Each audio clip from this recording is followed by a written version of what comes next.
Guru Brahma, Guru Vishnu, Guru Devo Maheshwaraha, Guru Sakshat Parabrahma, Tasmai Shri Gurave Namah. Gurave Sarvalokanam, Vishaje Bhavarogina, Nidhaye Sarvavidyanam, Dakshinamurtaye Namah. Harihi Om. Shri Gurubhyo Namaha. Harihi Om.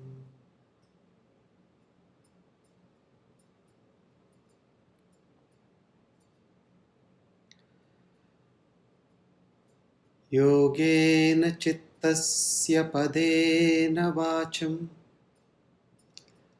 Malam Sharirasya Cha Vaidyakena Yopakarotam Pravaram Munina Patanjalim Pranjalarinanutosmi.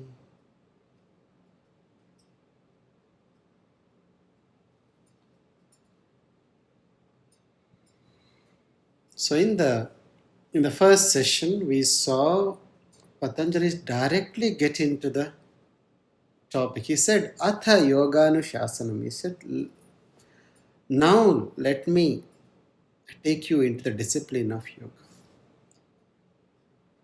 He did not say later on when you are retired you can come here, or when you fulfilled all your worldly responsibilities. He said now. If you are listening to this, then you are eligible to get into it right now. Why? He said because you need to remove the root of suffering before the seed has sprouted.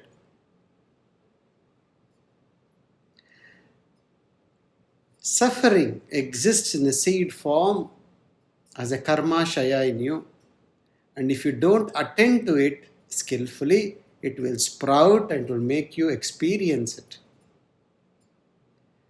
But if you descend into yoga, then you will be able to remove that, fry that seed so it does not sprout at all.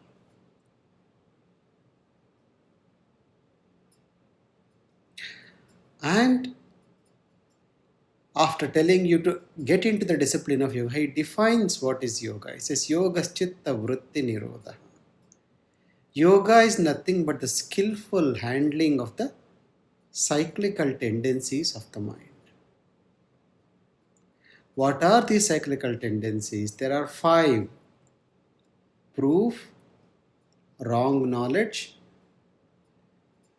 fantasy or daydreaming, stuck in memory or the events of the past, and sleep, nidra.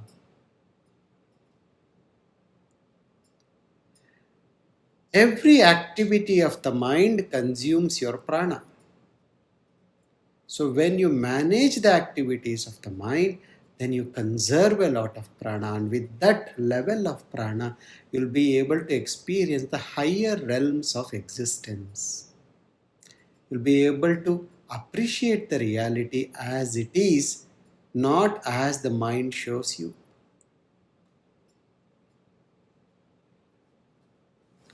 And how do we do that? He gives you 2 techniques, 2 tools. Abhyasa vairagyabhyam tan nirodha. The mind can be skillfully managed through practice and dispassion. What is practice? Tatra sthitau yatnaha abhyasaha. The effort to stay there, tatra means there. Where there? In the seer. He says through the yoga you can revert back to the seer. And only when you revert back to the seer, you will experience harmony.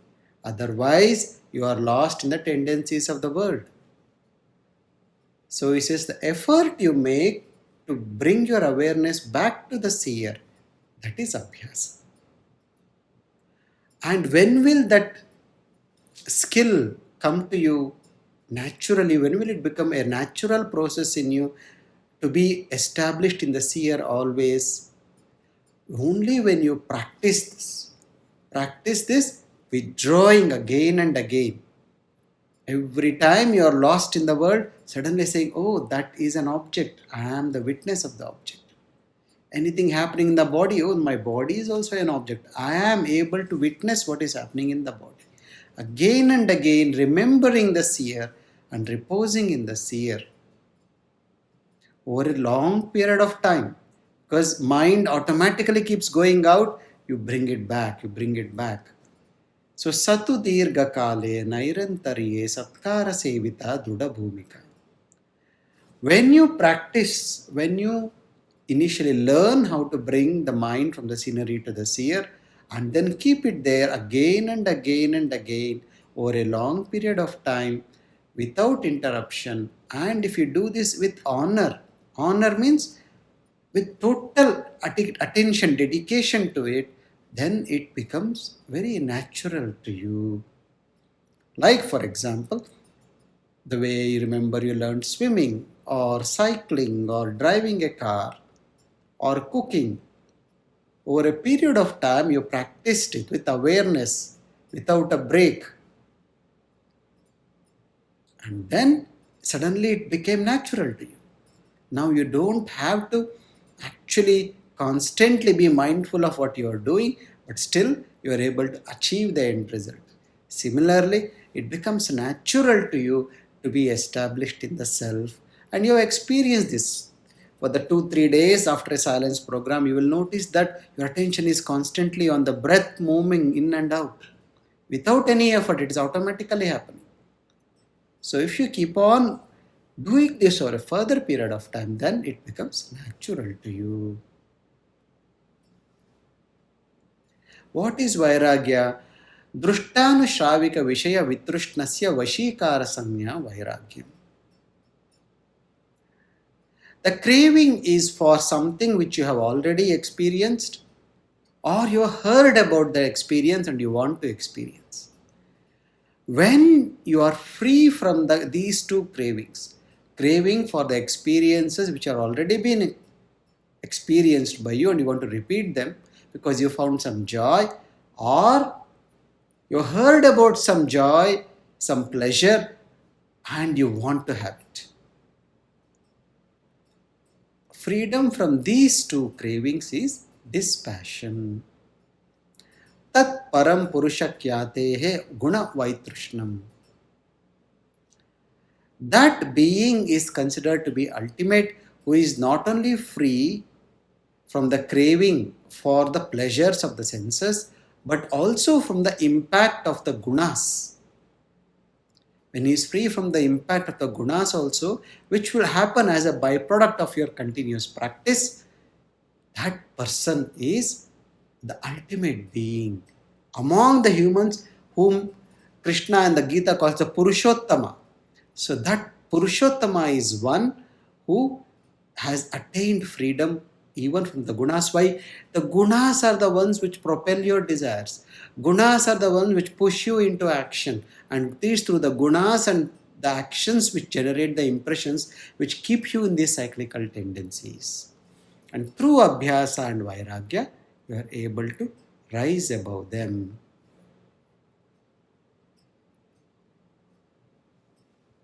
And when you transcend the thoughts, what do you experience? When you rise above the cyclical tendencies of the mind, what you experience is called Samadhi. Samadhi means what? A state of equanimity. What Krishna also calls Sthita Prajna is that which leads you to Samadhi. An equanimous state where you are neither too much elated nor too much depressed with the events. You go with the ebb and flow of life, being very steady. And that state is called Samadhi. A state of an equanimous intellect is Samadhi. And there are two types of Samadhi. Sampragnata Samadhi, Asampragnata Samadhi.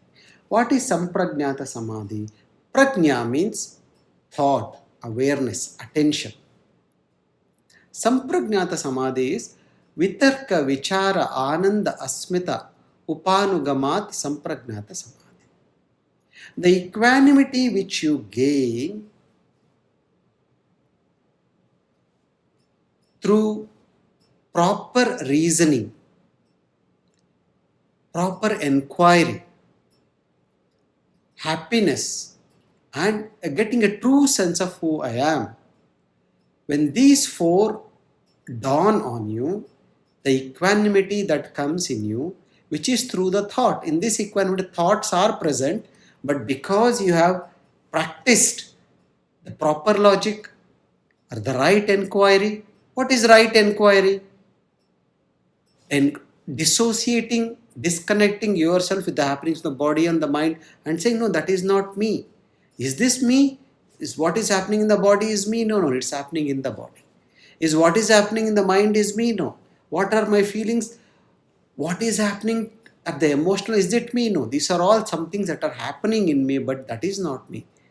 Disconnecting again and again from these happenings in the body and the mind and emotions, that is proper vichar, inquiry. Ananda, Ananda, state of pleasantness. Asmita, Asmita, earlier he said Asmita, or we will come to the Asmita later on. Asmita is when there is a confusion between who you truly are, whom you think you are. But when this confusion is clear and you are more clear about who you truly are, that will also lead you to meditation, a state of equanimity with thought. So in the initial stages of meditation, this is what we experience. Before you sit into meditation, you're all over the place. You may be worried, tense, tired, exhausted. But when you sit, slowly everything starts becoming focused on the witness, on the seer. Slowly and slowly, because you see what's happening in my environment, what is happening in my body, you're bringing the focus, which is all over the place, into one particular area. And so the thoughts will be on those areas which you are looking into. So there is a logical flow to your inquiry, a logical flow to your thought process. There is a sense of calmness, bliss, happiness, contentment, and there is a sense of going back to who you truly are.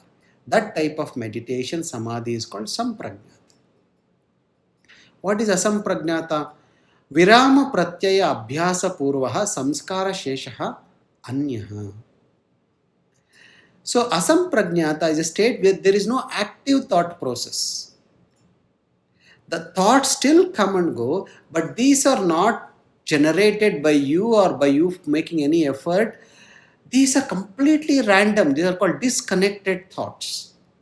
The thoughts are random, and where do they come from? The seeds of karma which are there, they are sprouting and coming up to the surface of your mind, and then they are leaving you. These are the impressions that are leaving you, that come to you as thoughts in meditation. How is this possible that you are not having any active thought? The thoughts are still coming because you, through practice, abhyasa purvaha, because of prior practice, you have had a say over the activity of the mind. Through practicing of sampragnata samadhi, you are slowly focus the mind not to be too much distracted. So because of that, and virama pratyaya, you have made your mind, virama is free from pratyaya, just constant activity.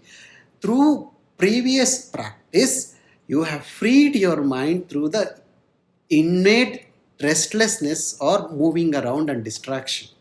And that state, when the mind is just sitting aside, what you get is samskara sheshaha. Whatever is just the remnant of the previous impressions, they keep coming up. This we have seen during our regular meditations, especially during hollow and empty. You see a lot of disconnected thoughts and something which you are not thinking about, it's all coming up on its own. In Kriya also you might see these things. Yeah. So this is asampragnata samadhi. And how do you attain to this?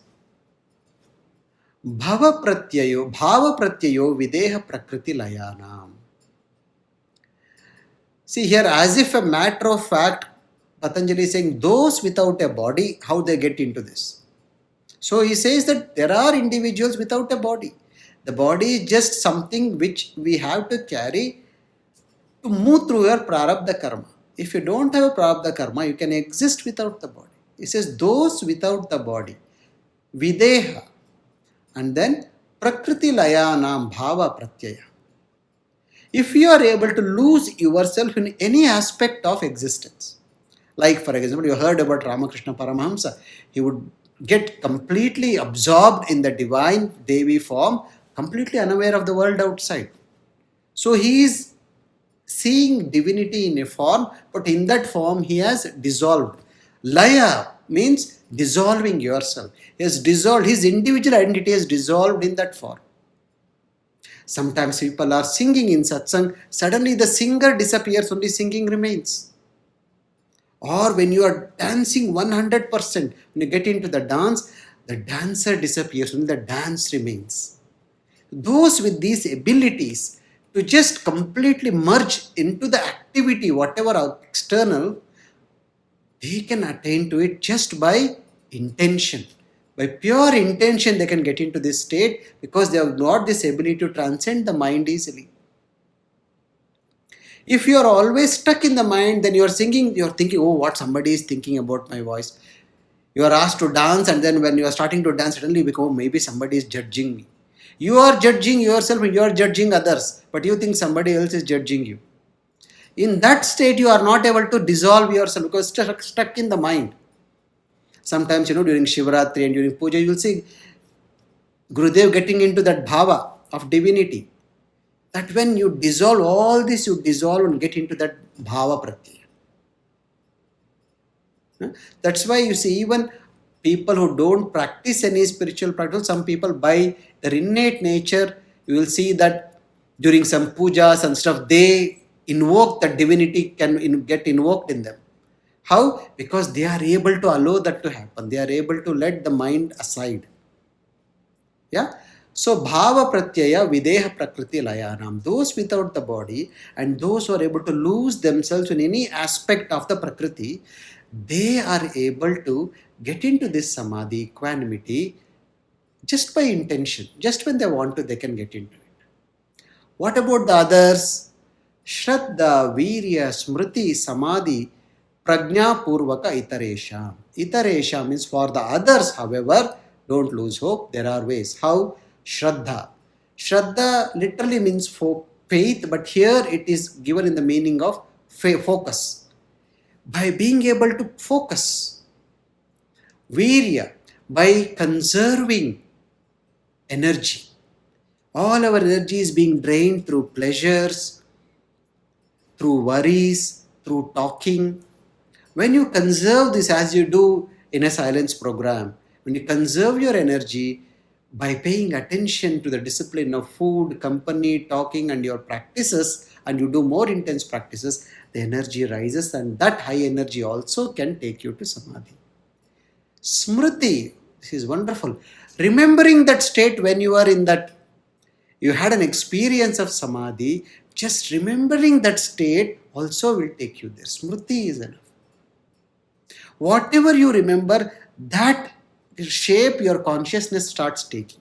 If you keep remembering people who are always irritating you, then the same things happening. If you keep remembering the master all the time, then the same level of contentment, joy starts being invoked in you. So smriti is another way to get into samadhi. Prajna, mindfulness, more and more aware of what is happening in the body, what is happening in the mind. It is said that once Buddha got up from his sleep and suddenly as soon as he woke up, he said, then Ananda said, what happened? Oh, I turned to my right and I got up. I remember getting up from my right side. I don't remember turning to my right. That moment my awareness had slipped. So when you are completely aware of every little thing that is happening around you, in that awareness also you attain this equanimity. Mrudu madhyama adhi matravat tatopi visheshaha. The degree to which you are committed to attain this, that much quickly it will happen to you. And the commitment can be mrudu madhyama adhimatra. It could be mild, it could be moderate, or it could be intense. You can just say once in a week I'm doing Kriya, that's enough, and not do anything in the week. But then it's a very mrudu. You're still regular with your weekly practices, group practices, but individually you don't do anything. That's just mrudu. Madhyama is sometimes you do, sometimes you don't do. Adhimatra means you are very regular with your practices. Tivra samvegananam asannaha. When the intensity becomes very strong, then it easily comes to you. This state of samadhi comes to you when your intensity, your commitment to the practice is very strong. This is a word which says, burn the matchstick of your life from both ends. Otherwise, we live a very shallow, light life, very superficial. That's why you might have seen people who live in the extremes, they transform very quickly.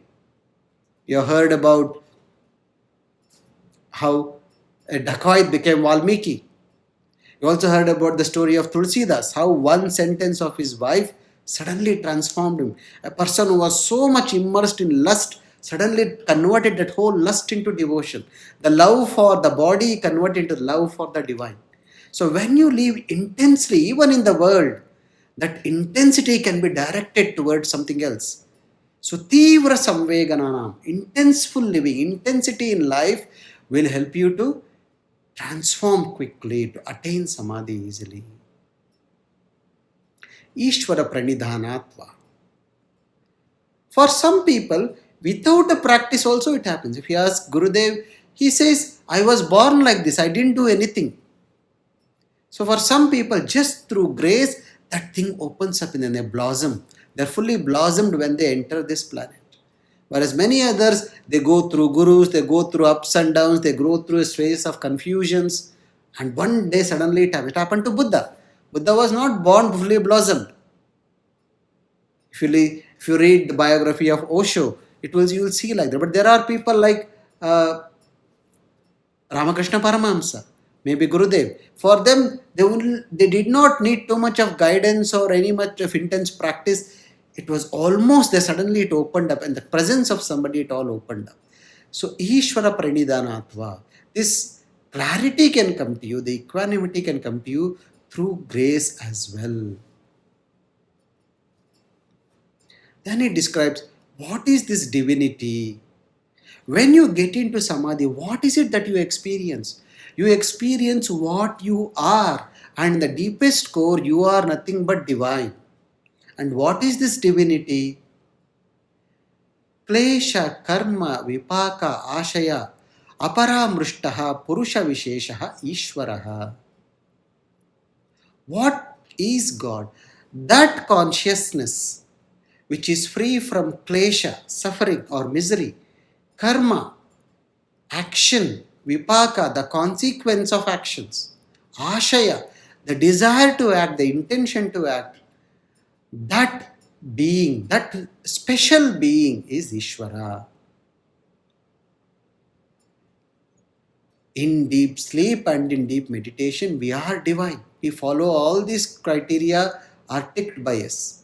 There is no misery in deep sleep. There is no action. There is no repercussion of action. There is no intention to act as well. And that consciousness is Ishvara. And when you get into Samadhi, you are more and more in touch with this aspect of you. And in this state, what is there? Tatta niratashayam sarvagna bijam. All knowledge is readily available to you in this state. You see, as long as the mind is moving, there is no creativity coming. There is only manipulation of words. The moment you stop the mind, or that's a wrong phrase, the moment the mind stops, creativity comes, something deeper than it starts coming out without being interrupted by the mind. Sometimes you may remember this, maybe in a satsang or maybe even singing a song in the bathroom, a movie song. You are not thinking and singing, you are just singing. It is coming from somewhere deep. But when you are asked to sing the same song in a satsang, when so many people are sitting, you are thinking, what should the next line be? What is the next paragraph? And there, what happens? There, it is not coming from the being, it is coming from the knowledge which is flowing. You are yourself are obstructing it. Tatta niratishayam sarvagna bijam. The essence of all knowledge, the source of all knowledge is there, deep within you. When you practice, when you gain the skill to be in samadhi, in that skill, you will also gain access to the knowledge that you anyway are. Sa purveshamapi guruhu kalenan avachchedat. This being which is deep inside you is beyond time and beyond space. And the knowledge that is there, it has been accessible to everybody, to the masters who were before, the masters who are now, and the masters in the future. All the masters are in this space when they transfer knowledge. And this space is beyond time, is unaffected by time. Kale nan avachchedat. It cannot be broken by time. It is uninterrupted. In the Gita, Krishna says, Arjuna, I taught this to Manu Ikshvaku, I am teaching this to you as well.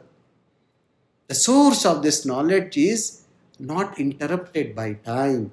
This knowledge is always present. Tasya vachakaha pranamaha. And how do you address this being, this divinity, this Ishvara? The best way, when you address as well as experience the being at the same time, is by the pranama, the primordial sound of Om. So when you chant Om, you are not only addressing divinity, you are also experiencing divinity, and you are also getting into that state of divinity as well. This is all our experience. And if you go through the Mandukya Upanishad, they say the entire existence is just in this Om, this primordial sound. There is nothing outside this. So when you say God is all pervasive, omnipotent, omnipresent, omniscient, all knowing, all that is in Om as well. There is, if no existence is beyond Om, no knowledge is beyond Om, no sound is beyond Om, then that is what divinity is as well. And that is what you are. Okay? I think that much is enough for today.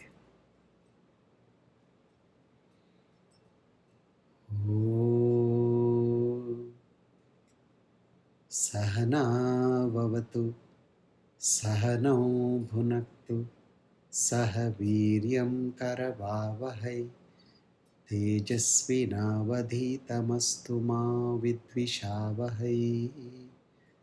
Om Shanti Shanti Shanti. Sarve bhavantu sukhinah, sarve santu niramayaha, sarve bhadrani pashyantu, ma kaschid dukkhabhat bhavet. Loka samasta sukhino bhavantu.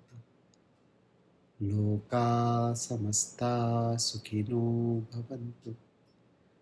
Loka samasta sukhino bhavantu. Om Shanti Shanti. Hari Om. Shri Gurubhyo Namaha. Hari Om.